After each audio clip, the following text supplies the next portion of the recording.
எப்ப கேட்டாலும் இந்த வசனம் கரெக்டா சொல்லணும். அல்லேலூயா. அந்த ஒரு வார்த்தை வைத்து தேவனுடைய வாழ்விலே அற்புதத்தை செய்ய அவர் வல்லவராய் இருக்கிறார். அல்லேலூயா. இதோ உன் கிரிகளை அறிந்திருக்கிறேன், உன் கொஞ்ச பலன்களிலும் என் நாமத்தை அறிந்திருந்து என் வசனத்தை கை கொண்டபடியால் இதோ திறந்த வாசலை உனக்கு முன்பாக வைத்திருக்கிறேன் என்று சொன்ன அந்த வேத வாக்குத்தத்தம் உங்கள் வாழ்விலே ஆம் என்றும் ஆமென் என்றும் நிறைவேற வேண்டுமான ஜெபிக்கிறேன். அல்லேலூயா. அல்லேலூயா. எந்த ஒரு காரியத்தை நீங்க தடையா நினைத்துக் கொண்டு இருக்கிறீர்களோ அந்த காரியத்தை கர்த்தர் நிச்சயமாக தேவன் மாற்ற வல்லவராய் இருக்கிறார். வாழ்விலே பிரச்சனையை மாற்ற கர்த்தரால் முடியும். வாழ்விற்கிறதுல வியாதிகளை சுகம் கொடுக்க தேவனால் கூடும். உங்கள் கடன்களை அடைக்க தேவனால் கூடும்.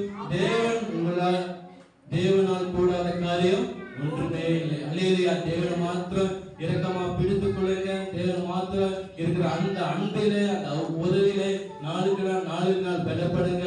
திரும்பவும் பகிர் பண்ணுங்க, ஜெபம் பண்ணுங்க. தேவனோடு இருக்கிற அந்த உறவிலே நீங்க நாளுக்கு நாள் நீடித்துக் கொண்டே இருங்க.